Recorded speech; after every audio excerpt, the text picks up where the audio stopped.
As temperatures rise, Gauteng's water capacity is dwindling. Rand Water's reservoirs remain under severe strain. Reservoir capacity has dropped as much as 14% in the last 2 weeks.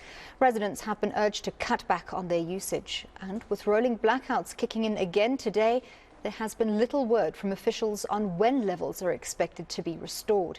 Small businesses are once again feeling the brunt. eNCA senior reporter Aviwe Mtila has been on the ground monitoring the situation. Aviwe, you spent the day speaking to businesses. What stood out for you in what they told you about what they're experiencing? Evening, Annalie, and it's really a double whammy, a twofold blow, if you may. Of course, at the backdrop of suffering the spates of rolling blackout, now there's additional burden of the water crisis that Joburgers are facing. Areas like Coronationville haven't had water for the last 3 weeks, and it's been really heavy on businesses such as the creches, where you'd imagine a lot of the parents going to work leave their children at these facilities, and of course without water you can't really give the children there and the young learners things like water. You'd imagine they need to go to the toilet time and again, they need to be clean. Water is an essential need, which has led to one of the creches in fact having to cut down on the hours that they need to go to work, and in fact asking the parents themselves to give the children 2 liters to 5 liters of water as they come to their creches. That's something that even the families are finding difficulty to provide, given that they haven't had water for the last 3 weeks. Just to get an idea of some of these conversations, I want you to listen to the owner of one of these creches. Let's take a listen to that. It's now for 3 weeks that we don't have water in Coronationville, and it really affects my business very much, because as you see, the children, I had to send them home early because there's no water, and water is essential. We need water for the toilets, we need water to cook, we need water to drink, we need water to wash hands, all those things. So without water, I mean, really it is hectic for us. The business, I have a negative effect on my business also, because now I can't even follow my learning plan also. I must send the children home, the other parents, they're at work, and now they must find someone to look after the children also, which means it's unfair towards us. For running an ECD center, the children needs to go to toilet regularly. You cannot tell a child, no, you can't go, there's no water. And with the heat also, children need to drink water every time. So really, this water and the lights, it has a very negative effect on my business. Aviwe, of course, aside from the physical implications, these restrictions will obviously also have economic implications.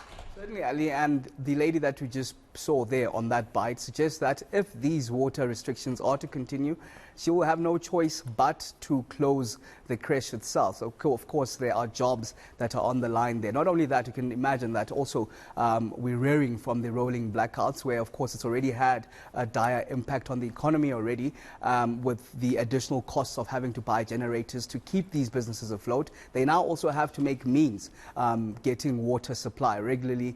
For example, places like Jolly Cools in Melville, a bar there which needs, of course, the patrons need to go to the bathroom time and again. It has to be hygienic at all times. Even Spilt Milk, one of the restaurants that we visited there, haven't had a drop of water for days. Those restaurants, for example, need their water to run their coffee machines, not only that, to wash their just utensils, and the kitchen itself needs the water to run the restaurants adequately. So there are additional costs, and some of it we spoke to the owner of Jolly Cools, Jonathan Hagati. Let's take a listen to what he had to say. Implications being that we have to truck water in, buying it at a premium, so therefore paying higher costs. And then the hygiene implication, if we don't truck water in, we can't do the cleaning, we can't do the preparation at the back, which impacts our business and what we provide to the client. So that's the two major implications.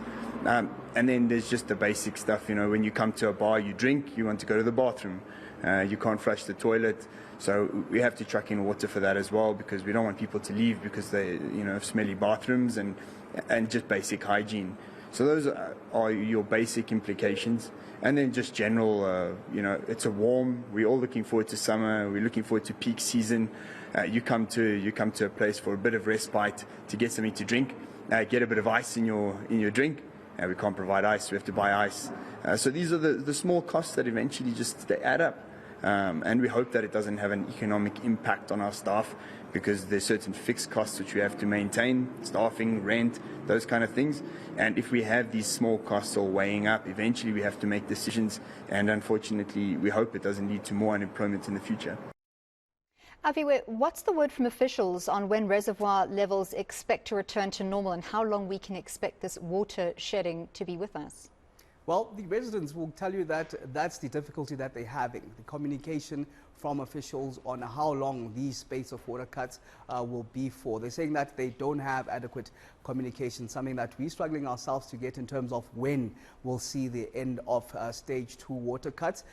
It's still indefinite as yet, but of course the impact being felt on the ground, and of course the biggest worry is the impact it will have on the ballooning in unemployment rate, which is already skyrocketing at this very moment.